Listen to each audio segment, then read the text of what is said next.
ভাত আমরা অনেকেই দুবেলা, এমনকি বহু মানুষ 3 বেলাও ভাত খাই।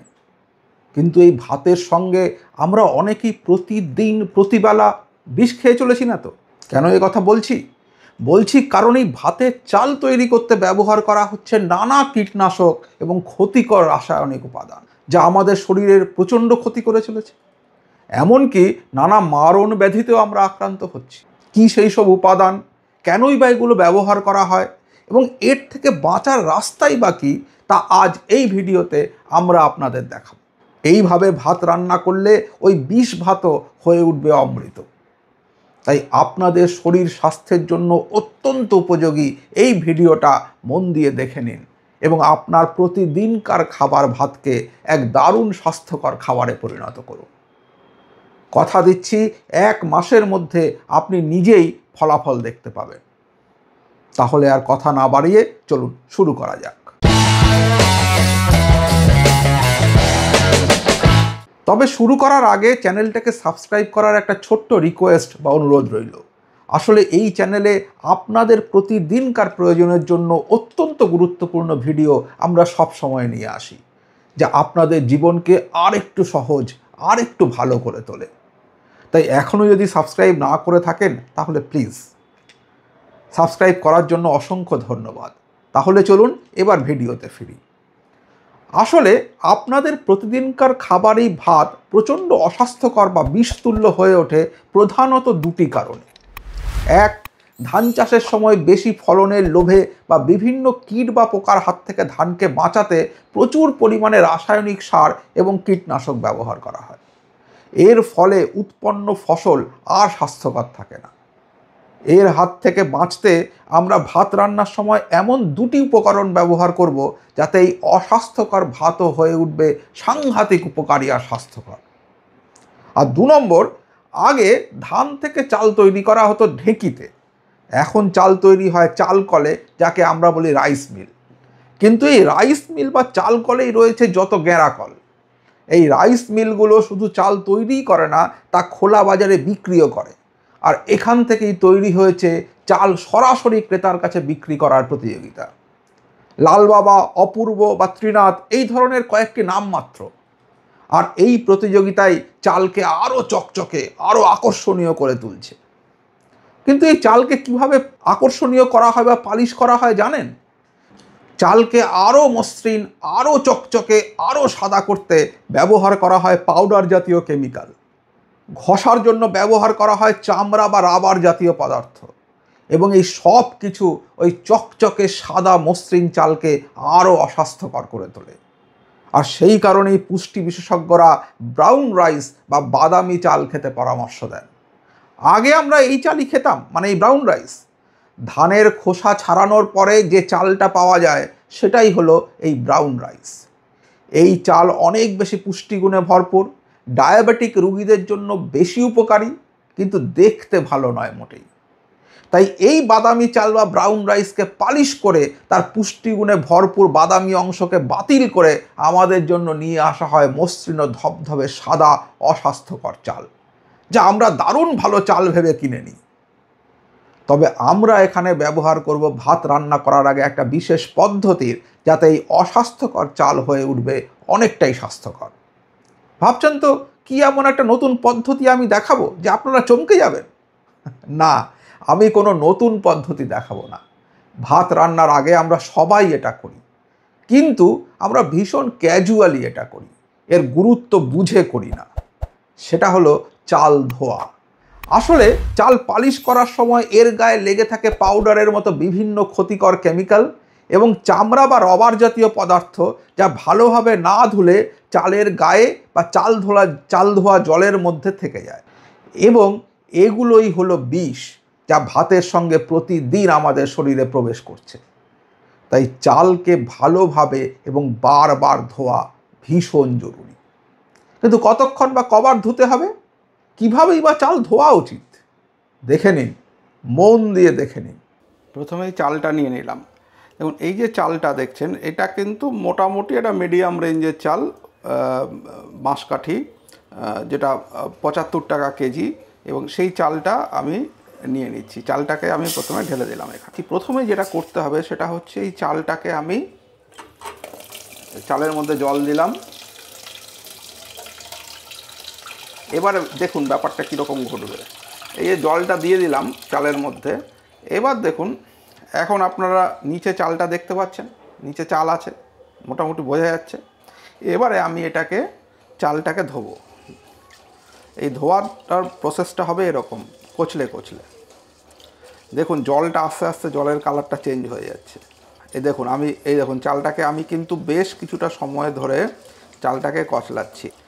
এবার এই যে আমি কচলালাম, এবারে দেখুন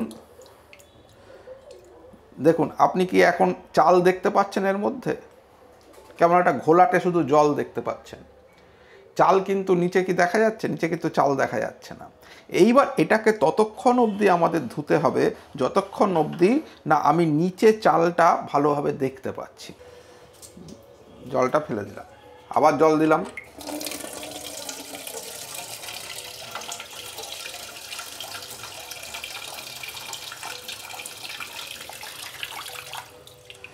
দেখুন আবার যে নতুন জল নিয়ে আসলাম, এখন কিন্তু নিচে একটু চাল দেখা যাচ্ছে। এবার এই এটাকে আমি আবার ঠিক একইভাবে যেভাবে আগের বার ধুলাম সেভাবেই আবার কচলে কচলে ধোবো। মনে রাখবেন এইখানে যদি একটু বেশি সময় 2 মিনিট সময় আপনারা দেন তাহলে কিন্তু আপনার শরীরের জন্য প্রতিদিনকার খাবার হিসেবে এই চালটা অনেক বেশি হেলদি হয়ে যাবে। দেখুন আমি আবার চালটাকে এই এতক্ষণ ধরে কচলে কচলে নিলাম। এতে করে দেখুন এর আগের বার জলটা যত নোংরা হয়েছিল এবার কিন্তু আর জলটা তত নোংরা নেই, কিন্তু এখনও নিচে চালটা পরিষ্কার দেখা যাচ্ছে না। সুতরাং এইটাকেও আমি আবার ফেলে দেবো। ফেলে দিলাম, ফেলে আবার জল নিলাম। দেখুন চালের কালারটাও চেঞ্জ হচ্ছে কিন্তু।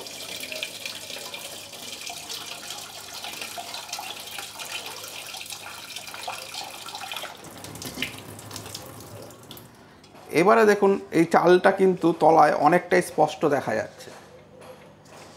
আবার আমি কচলাবো।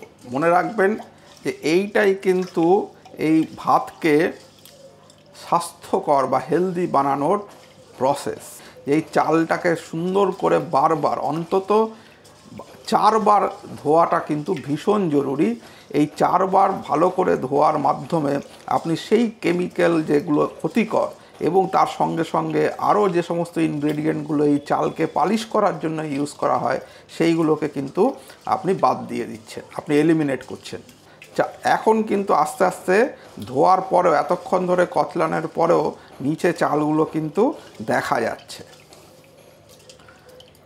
এই নিচে চাল দেখা যাচ্ছে, এইটাই কিন্তু সাইন যে আপনার চাল ধোয়াটা ভালো হচ্ছে।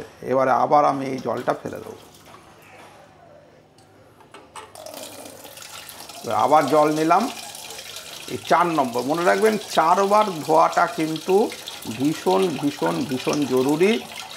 এইটা করলে পরেই কিন্তু আপনি মোটামুটিভাবে ওই ক্ষতিকর যে পদার্থগুলো যেগুলো এই চালের মধ্যে মিশে ছিল সেটাকে বাদ দিয়ে দিতে পারবেন বা এলিমিনেট করতে পারবেন। সেক্ষেত্রে এই ভাতটা কিন্তু আপনার আর বিষ থাকবে না, এটা কিন্তু হয়ে উঠবে অনেক বেশি স্বাস্থ্যকর বা হেলদি। দেখুন এই 4 নম্বর বার যখন ধুচ্ছি তখন কিন্তু দেখুন আমি কচলাচ্ছি, কিন্তু তখন কিন্তু আর জলটা অতটা নোংরা হচ্ছে না। তার মানে এখান থেকে যে ক্ষতিকর পদার্থগুলো ছিল সেগুলো মোটামুটিভাবে আমরা বাদ করে দিতে পেরেছি। তো দেখুন আমি এতক্ষণ ধরে করছি, তারপরেও কিন্তু নিচের যে চালটা সেই চালটা কিন্তু পরিষ্কার দেখা যাচ্ছে, অর্থাৎ এখানে কিন্তু আর সেই ক্ষতিকর উপাদানগুলো নেই। এবার আমি নিয়েছি একটা হাঁড়ি, যে হাঁড়িতে আমরা ভাতটা বানাবো, এবং সেই হাঁড়িটাতে প্রথমে আমি দিয়ে দিলাম বেশ কিছুটা জল। পরিমাণ মতো যেটুকু জল লাগবে বলে আপনাদের মনে হয় সেইটুকু জল আপনারা দিয়ে দেবেন। এরপরে এখানে এই যে ধুয়ে রাখা চালটা আমি দিয়ে দিলাম। এবারে দেখবেন এই যে চালটা যখন দেব তখনও দেখুন এর মধ্যে কিন্তু জলটা আমি আর দিচ্ছি না, অর্থাৎ এই যে এই জলটা কিন্তু আমি ফেলে দেবো। অনেকেই আমি দেখেছি উল্টে দেন পুরো পাত্রটাকে উল্টাবেন না। যেটুকু জল রয়ে গেছে সেই জলটুকুকে নিচেই থাকতে দিন এবং আপনারা জল থেকে তুলে চালটাকে শুধু দিয়ে দিন। আর এই জলটা এটা কিন্তু আমি আর দেবো না, এটা আমি ফেলে দেবো। এইভাবে আমরা চালকে পরিশুদ্ধ করে নিলাম। চালের গায়ে লেগে থাকা সব ক্ষতিকর পদার্থকে ভাতের হাঁড়ির বাইরে বের করে দিলাম। এবার এই ভাতকে স্বাস্থ্যকর করে নিতে হবে। এবার ভাতকে ওই অমৃত বানাতে আমরা দুটি উপাদান ব্যবহার করব। আসলে চালকে যদি পালিশ না করা হতো, মানে যদি আমরা ওই খড়খড়ে ব্রাউন রাইসই খেতাম, তাহলে তা হতো অনেকটাই স্বাস্থ্যকর। ওতে থাকতো অনেক বেশি ফাইবার, বিভিন্ন ভিটামিন, যেমন ভিটামিন বি এর মতন। এর গ্লাইসেমিক ইন্ডেক্স হতো অনেক কম, যা ডায়াবেটিক রোগীদের জন্য উপকারী, এবং তার সঙ্গে সঙ্গে এই ব্রাউন রাইস ওজন কমাতেও সাহায্য করত। কিন্তু চাল কোম্পানিগুলোর প্রোপাগান্ডা তো আমাদের ব্রাউন বা পালিশ ছাড়া চালের থেকে অনেক দূরে সরিয়ে দিয়েছে। আমরা এখন খাই ধবধবে সাদা চাল, যা করবে চকচক, তা সে যতই অস্বাস্থ্যকর হোক না কেন। চালও এখন আমাদের কাছে স্ট্যাটাস সিম্বল। কত সরু, কত মসৃণ, কত দামি চাল আমরা খাই, তার উপর যেন নির্ভর করে এখন আমাদের সামাজিক সম্মান। আর এই দেখনদারিত্বে আমরা বলি দিয়েছি আমাদের স্বাস্থ্যকে। তবে চিন্তা করবেন না, আমরা এই সাদা পালিশ করা চালকেই আবার স্বাস্থ্যকর বানিয়ে দেব। প্রথমে আমরা ভাত রান্নার সময় যে উপকরণটি ব্যবহার করব তা হলো তেজপাতা। হ্যাঁ, একদম ঠিক শুনেছেন। প্রতি 1 কৌটো চালে দিন একটি করে তেজপাতা। এই তেজপাতার মধ্যে আছে ভিটামিন এ, ভিটামিন B6 এবং ভিটামিন সি, যা আমাদের ইমিউনিটি বাড়াতে সাহায্য করে। জানলে অবাক হবেন যে এই তেজপাতা আমাদের ইনসুলিন রেজিস্ট্যান্সের সমস্যাকে ঠিক করতে সাহায্য করে, যা টাইপ 2 ডায়াবেটিসের একটা প্রধান কারণ। এর সঙ্গে সঙ্গে এটা আমাদের রক্তে কর্টিসল হরমোন লেভেলও কমাতে সাহায্য করে, যা মানসিক চাপ এবং ডিপ্রেশনের জন্য খুবই উপকারী। এছাড়াও তেজপাতার মধ্যে বিভিন্ন অ্যান্টিব্যাকটেরিয়াল এবং অ্যান্টি ইনফ্ল্যামেটরি প্রপার্টিজ রয়েছে, যা আমাদের শরীরে বিভিন্ন রোগ প্রতিরোধ ক্ষমতাকে আরও বাড়িয়ে তোলে। এরপরে আমরা এই ভাতকে আরও স্বাস্থ্যকর বানাতে যে জিনিসটি ব্যবহার করব তা হলো কিউমিন সিডস বা জিরে। মনে করে দেখুন, আগে আমাদের অনুষ্ঠান বাড়িতে জিরা রাইসের খুব চল ছিল। কেন জানেন?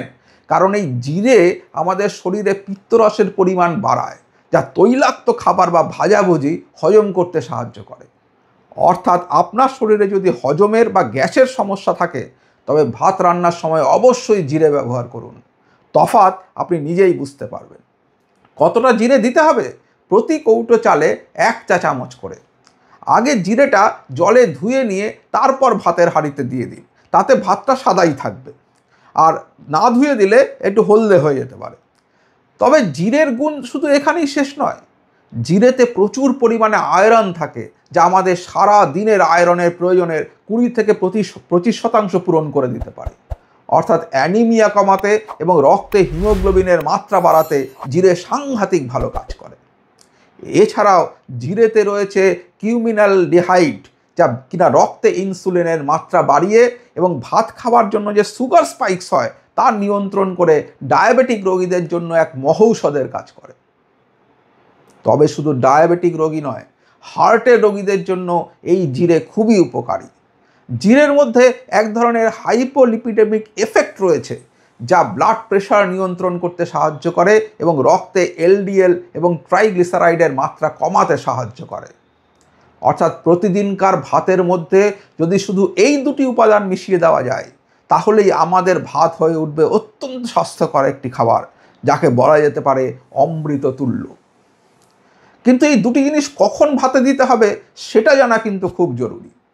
ভাত বসানোর সময় জিরে জলে ধুয়ে দিয়ে দিন, কিন্তু তেজপাতা তখন দেবেন না, কারণ তেজপাতাতে রয়েছে অনেক ভিটামিন, আর আমরা জানি যে অধিক তাপে ভিটামিন নষ্ট হয়ে যায়।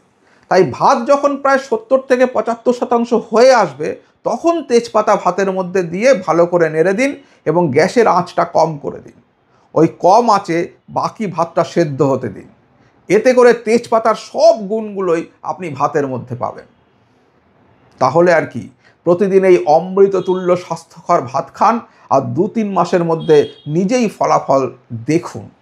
আর ফলাফল কেমন পেলেন সেটা অবশ্যই আমাদের কমেন্ট করে জানান। আর এখনও যদি চ্যানেলটাকে সাবস্ক্রাইব না করে থাকেন, তাহলে কিন্তু আপনাদের সঙ্গে আড়ি। আসলে ফান্ডাদা মানেই তো এই ধরনের জীবন বদলে দেওয়া সব ভিডিও, প্রতিদিনকার জীবনকে আরও একটু ভালো করে নেওয়ার দুর্দান্ত সব টিপস। তাই প্লিজ আর সাবস্ক্রাইব করার সঙ্গে সঙ্গে বেল আইকনটা প্রেস করতে কিন্তু একদম ভুলবেন না। তাহলে আমরা যখনই এই ধরনের একটা দুর্দান্ত ভিডিও নিয়ে আসব, আপনি সঙ্গে সঙ্গে নোটিফিকেশন পাবেন। আর ভিডিওটা ভালো লাগলে লাইক করবেন, আর সবার সঙ্গে শেয়ার করতে ভুলবেন না কিন্তু, কারণ আপনি যত শেয়ার করবেন তত আমরা সকলেই আর একটু ভালো থাকতে পারবো। তাহলে আজকের মতো এখানেই শেষ করছি। বাই।